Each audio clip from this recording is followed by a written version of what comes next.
Древнобалканска старогрчка митологија. Кај сите народи и култури, во митовите, бајките и историјата, на почетокот се наоѓа хаосот. Па така и во древнобалканската, така наречена грчка митологија, на почетокот од се наоѓа хаос, кој добил облик на божество.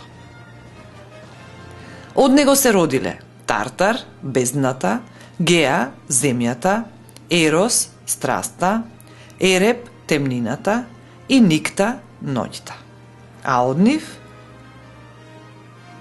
Танат, смртта, Хипна, сонот, Онеира, сништата, Мојрите, судбината, Ерида, борбите, Ефир, рајот, Химера, денот, Уран, небото, Понт, морето.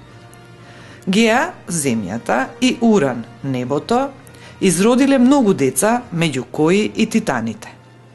Титаните исто така имале многу деца, но најважни се Хрон и Реа, кои ќе ги родат олимписките богови. Хрон бил многу добар, но многу ја сакал славата. Сакал за секогаш да остане цар на светот. Се плашел од своите наследници да не го симнат од престолот, па затоа кога неговата жена Реа ќе се породела, тој го голтнувал бебето. Откако голтнал неколку деца, Реа решила да го измами.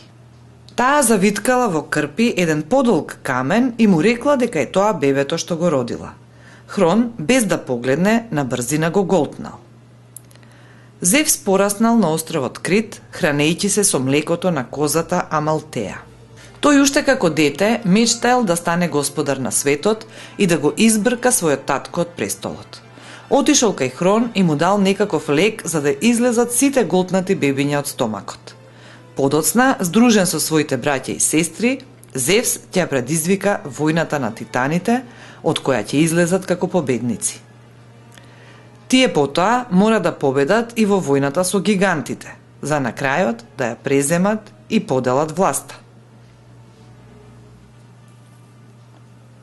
Зевс ќе стане врховен бог на земјата и небото. Посејдон, бог на морињата. Хад, бог на подземниот свет.